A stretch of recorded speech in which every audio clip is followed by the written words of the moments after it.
Language is a bridge to a deeper and shared understanding of identity. In Northern Ireland, we are so lucky to have two traditional languages which have a deep history within this country. The Irish language and Ulster Scots are rich cultural treasures, but too often they have been overshadowed by divisions. Despite these separations, we must not lose sight of what an Irish speaker and an Ulster Scots speaker have in common, and that is a shared appreciation for a language rich in history. I didn't get the chance to attend a bund school, and although I've only spoken Irish from the age of 12, is mó hangin a dúthaise.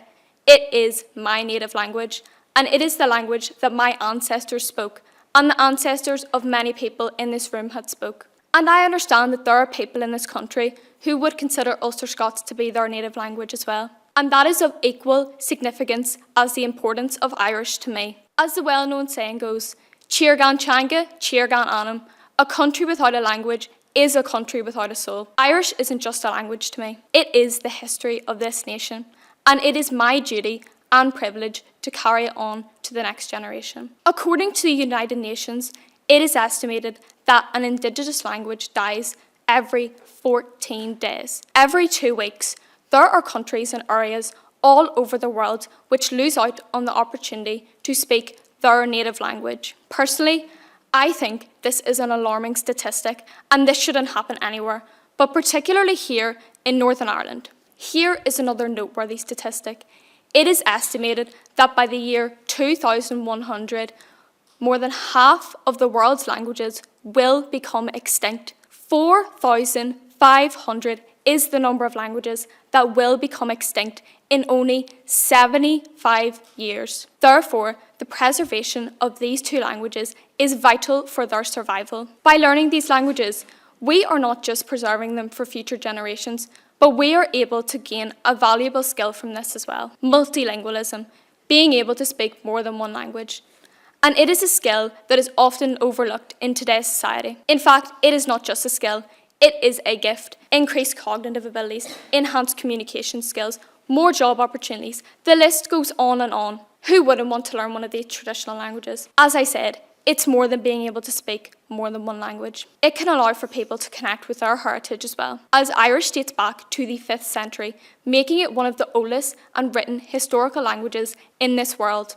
And Ulster Scots dates back to the 17th century, stretching back with nearly 500 years worth of history. People have been taught these languages for centuries, and we need to continue this, but we cannot if we are overshadowed by ignorance towards a language due to its background, and not just see language as a form of communication, which is all that it simply is. By 2048, I can only hope that these languages will be given equal importance in this country. 6th of December 2022 was a monumental day for all of those who spoke Irish or Ulster Scots. The Language and Identity Act of 2022 was brought in. This provided official recognition of the Irish language and official recognition of Ulster Scots as a minority language. This was a monumental day, as it marked as a beacon of hope as to how far Northern Ireland has come. By 2048, imagine a future where our children are able to speak their languages freely without fear, knowing that they are equally valued and important no matter what. On this topic, I would like to mention a woman who has been vital in the preservation of the Irish language. Due to opening the very first Irish medium preschool in East Belfast, Scoil na Síolta, Linda Irvine.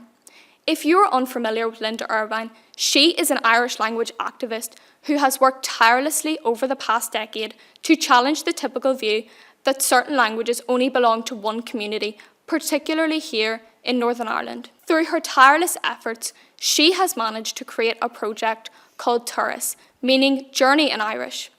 This seeks to connect people to the Irish language, no matter their backgrounds, and it is based in East Belfast. As I said, she opened the very first Irish medium preschool in East Belfast, and thanks to her efforts, this will leave a long-lasting impact on generations which will be Irish speakers thanks to her efforts. Linda's efforts are evidence that we can build Droichead and Brig in areas which have strong divides between their languages. Building bridges between our languages will build a stronger shared future by 2048.